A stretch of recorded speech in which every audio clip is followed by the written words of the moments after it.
আমার দেরি হয়ে যাচ্ছে, প্লিজ আমি এবার বেরোচ্ছি, তোমরা খোঁজো। হ্যাঁ আমি বেরোচ্ছি। 2 মিনিট দাঁড়িয়ে যাও, অ্যাক্সিডেন্ট।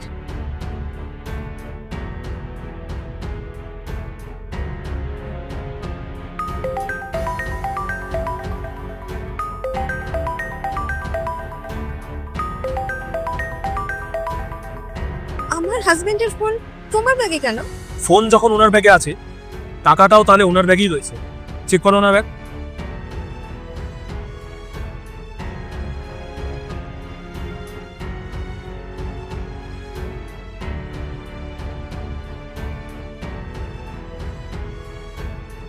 আমি তোমাকে এত ভরসা করে আমার নিজের বাড়িতে নিয়ে এসেছিলাম, আর তুমি শেষে কিনা আমারই বাড়িতে এসে চুরি করলে। আই এম সরি, আসলে ওখানে অতগুলো টাকা রাখা ছিল দেখে একটু লোভ করে ফেলেছিলাম। লোভ? আপনি কি জানেন আপনার বিরুদ্ধে আমরা পুলিশে কমপ্লেন করতে পারি? পুলিশকে ডাকবেন না প্লিজ, আমি দ্বিতীয়বারই অন্যায় আর করবো না। বেরিয়ে যাও এখান থেকে, আর কোনোদিন তোমার এই মুখ নিয়ে আমার সামনে আসবে না। আমি তোমাকে কতবার বলেছি যাত্রার সাথে এরকম ভাবে বন্ধুত্ব করবে না, আর যদি বন্ধুত্ব করো তাহলে এরকম ভাবে ঘরে নিয়ে আসবে না।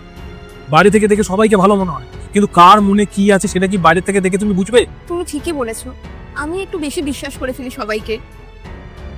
আর কখনো এরকম হবে না গো।